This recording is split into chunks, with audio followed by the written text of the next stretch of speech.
Friends, আজকে ইচ্ছে হলো ফুলকপির পকোড়া বানানো।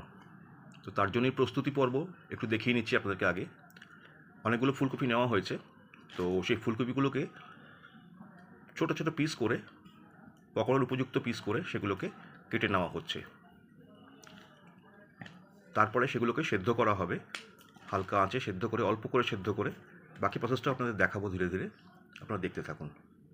হ্যাঁ দর্শক বন্ধুরা, একটু আগে যেমন বলছিলাম যে ফুলকপির পকোড়া করতে গেলে ফুলকপিগুলোকে ছোটো ছোটো পিস করে কেটে নিয়ে সেগুলোকে একটু ভাপিয়ে নিতে হবে। তো সেই প্রসেসটা এখন চলছে, আমি ভাপানোর জন্য বসিয়ে দিয়েছি অল্প আছে।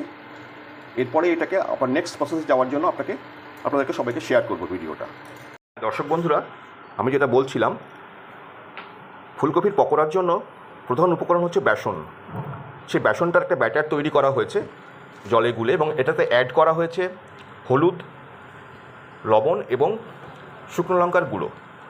এবং ব্যাটারটা খুব একটা পাতলাও হবে না, খুব একটা ঘনও হবে না, যাতে প্রপারলি এর মধ্যে ডুবিয়ে ফুলকপিগুলো, সেদ্ধ ভাপা ফুলকপিগুলোকে ডিপ ফ্রাই করা যায়।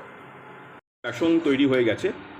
ওই বেসনের মধ্যে একটু গরম করা সর্ষের তেল অ্যাড করতে হচ্ছে আমাদের, যাতে ফুলকপির পকোড়াটা খুব মচমচে থাকে, অনেকক্ষণ সেটা নরম না হয়ে যায়, যাতে খেতে ভালো লাগে, সেই জন্য এটা করা হচ্ছে।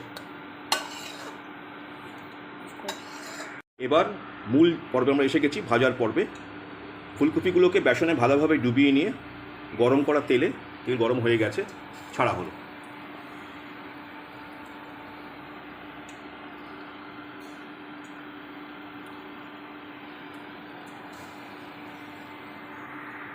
আপনারা দেখতে পাচ্ছেন পুরো দমে ফুলকপির পকোড়া ভাজা চলছে। একসঙ্গে বেশি দেওয়া হয়নি, 4-5টা করে ভাজা হচ্ছে। তারপরে ভাজাগুলো নামিয়ে নিয়ে আপনাদের পরবর্তী প্ল্যানিংটা দেখাচ্ছি আপনাদেরকে।